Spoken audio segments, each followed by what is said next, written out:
The forgotten toys in this episode are just waiting in the shadows to attack!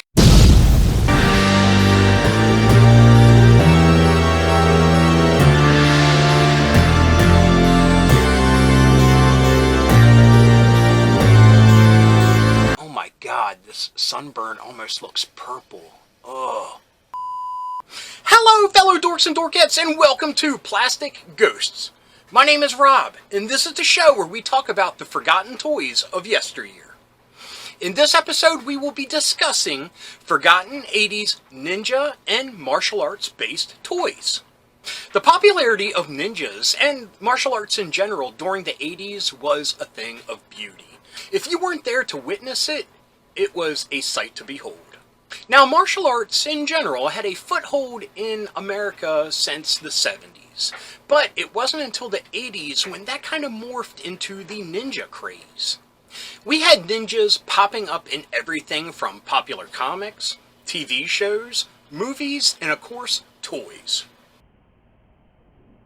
Now, with the toys, as usual, you had everybody clamoring to be the hottest and greatest ninja toy out there. And of course you had some that were just happy enough to get some of the crumbs that were left behind. Now, were these toys the crumbs that were left behind of ninjas and martial arts toys for people to pick up? We'll have to see. Now, the first entry on the list is known for producing said crumbs. Now, they produced some great toys, and I don't think they get a lot of the recognition that they deserve. That company is Remco. And the toy line was Ninja Strike Force, released in 1986. Now, Ninja Strike Force were 3 3/4 inch action figures that were very G.I. Joe-esque. An homage, perhaps? A direct ripoff? See, that's a word I do not like using on this show, so I just like to say they're just following in their footsteps. Now, Remco made some really great toys of their own and had a few licensed properties that they did a good job on. And Remco is a company that I will defend with my dying breath because it meant a lot to me. See, no matter how well Remco toys were made or what style they were emulating or whatever licensed property that they were producing, they always seemed to be relegated to the Kmarts of the world. I think that kind of hurt their reputation, but for poor kids like me and for some of you, Remco was how we rolled back in the day. Anyway, Ninja Strike Force, like I said, 3 3/4 action figures in the vein of G.I. Joe. And they were awesome. There were 6 figures in total. You had the Taekwondo Warrior, the Shaolin Monk, the Karate Master, the Samurai Hero, the Ninja, and the Spirit Warrior. Now, each of the 6 figures came with an awesome ninja or martial arts inspired weapon or accessory, but the Dragon Spirit took it one step further and had an awesome dragon helmet that would go over his head. Now, I don't remember seeing the Ninja Strike Force toys in the store when they came out, but they are definitely a toy I would have loved to have. I mean, they would have fit perfectly within the G.I. Joe universe, and speaking of that, these had an action feature, a little button on the back that they would either kick or chop or, use their weapons. I hate to say it, but a few years later, we got to see the Ninja Force G.I. Joe line, and it kind of took inspiration from these toys. So I think it becomes kind of like a circle of life. I mean, Remco was inspired by the G.I. Joe figures, and then the G.I. Joe figures were inspired by what Remco did. In my opinion, anyway. Number 2 on the list also comes from 1986. And it's kind of a 2-for-1, because both of these come from the Master toy line made by Sama. Now, the Master toy line were PVC figures that you would get 6 in a pack of. And the ones we will be talking about in this episode are the martial artists and the ninjas. And there were also other Master sets, but we'll get to those in future episodes. Now, these PVC figures, and I don't mean any disrespect to Sama, but were very much like the ones you would get out of a gumball machine. you know, when you would get them in the little clear plastic containers. Yeah, they are very akin to those. They're very brightly colored, very poorly painted, and lack any pizzazz at all. But I'm sure if you are a kid in 1986 with a fascination of ninjas, which most of us were, if you saw these on the shelf, you would jump at the chance to get them. Now, the trend of the small PVC figure was really gaining in popularity in the mid and late 80s. I think due in part to the popularity of muscle figures, and a lot of the lines that came after that. Now, Sama is a toy company that didn't really leave a huge footprint in the history of 80s toys. They made a fair amount, but I think a lot of them, of course, have been lost to time. Now, number 3 on the list are the Invisible Warriors, released by Lucky Bell in 1985. Now, one word that I hate throwing around in this series, and I've made it known a few times, is the word bootleg, or knockoff, or ripoff. These are 3 terms that I hate applying to toys, because there's a lot of inspiration out there, and a big enough pie for everyone to get a slice.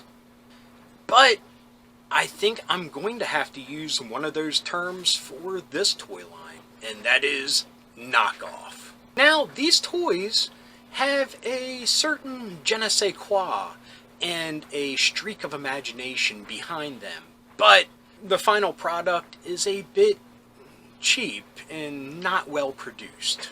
The first thing that leaps out at me with these toys is the awesome package artwork. That I will give them the benefit of the doubt, and it was borrowed from awesome 80s watercolor manga that I remember reading when I was a kid. And since we're on the theme of borrowing, these toys borrowed a lot of inspiration from different things out on the market at the time. Like, the one character that kind of speaks to me is dubbed the Orange Ninja. He has a lion head, and yeah, I mean, I don't know if they were trying to jump in on that Thundercats tip or doing something wholly original, but I kind of dig the look of it. Albeit the figure itself probably is not constructed that great, and a lot of the toys in this vein, they advertise that it has, you know, snap together swappable pieces.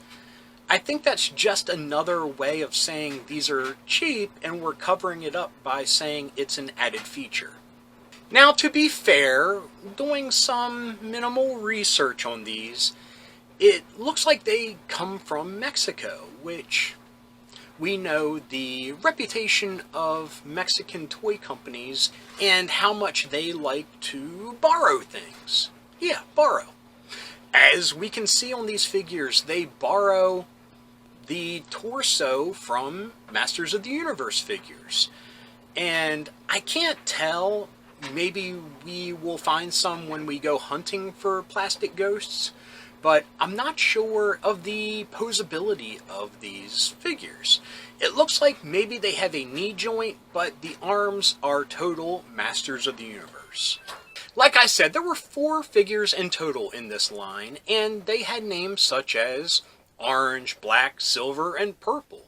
Now, the names might not have been very imaginative, but I'm giving points to this toy line for having kind of imaginative characters. I mean, they definitely were using what they had available, and albeit it might not be the best quality, but at least they tried. Now, number 4 on the list offers a backstory, which I will be reading to you. The toy line is Ninja Warriors, released by Child's Play in 1985.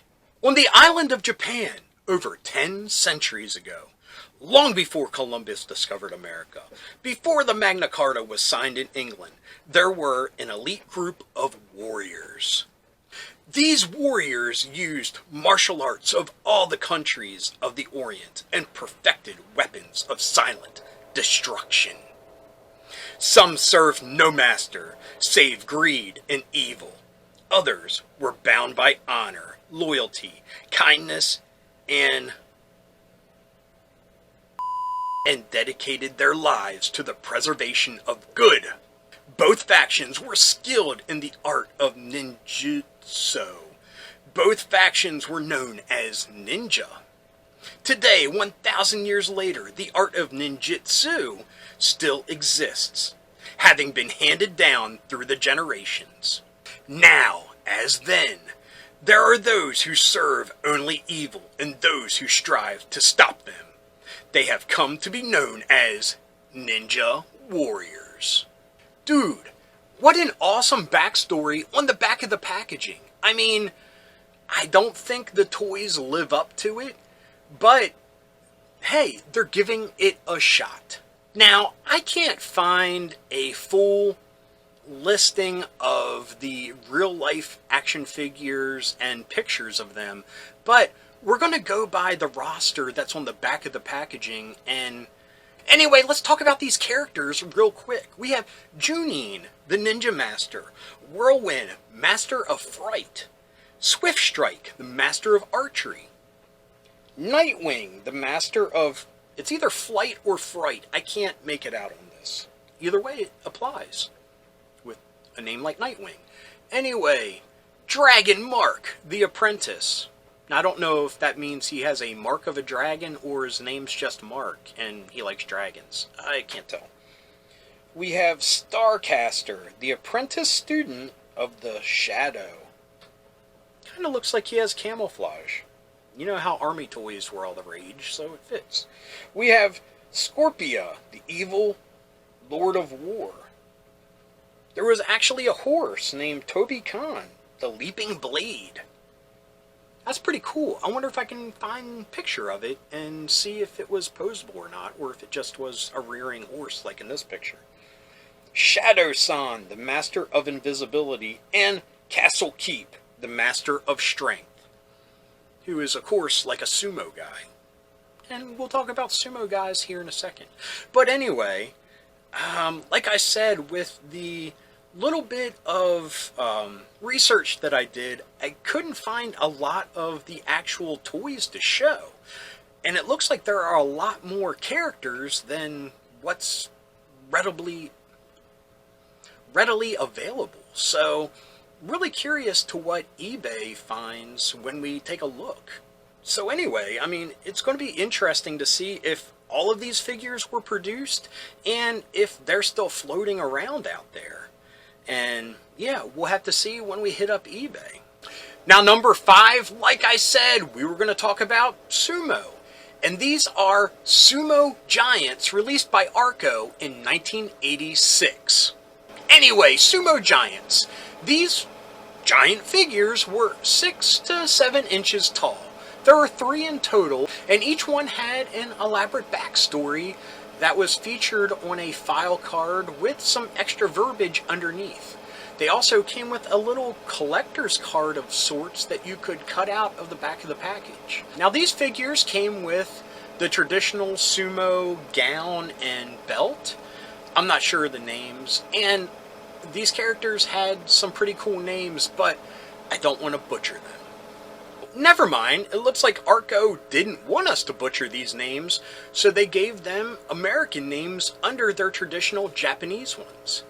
We have Jack the Crusher, the Butcher, and the Beast. These figures offered hardly any articulation, but they look to have some pretty good sculpting on the faces, and the bodies look pretty cool for what they are. And with their large size, I could see them fitting into, like, the Masters of the Universe line as, like, a giant character that either helps He-Man or is his foe. Of course, that's how I picture everything in my toy universe that I used to play with when I was a kid, when everything was intermingled and everybody either were friends or fought each other. Anyway, that has been 5 forgotten ninja or martial arts inspired toys from the 1980s. I think I'm just going to title the video Forgotten Ninja Toys because that seems to be 9 out of 10 what these toy lines produced. Because they were trying to capitalize on that popularity. And I think we were all better for it. Because ninjas were awesome, they're still awesome. And the toys, all the toys had their certain flair and their approach to the whole ninja mythos. And yeah, it's really awesome. And it's really awesome to look back at these toys. A lot of them totally forgotten from my memory or ones that I've never seen before. But that's not taking anything away from any of you out there that fondly remember these toys. Anyway, I hope you enjoyed this episode. If you did, please give me a thumbs up. If you got something to say, please leave a comment. I love reading them and I love getting back to everybody. And if you're new around here and you enjoyed this or any of the episodes that YouTube is recommending down here, please hit subscribe. And if you hit that little bell icon, you will be notified whenever there's a new episode. So anyway, until next time, thanks for watching. Keep being rad and stay dorky.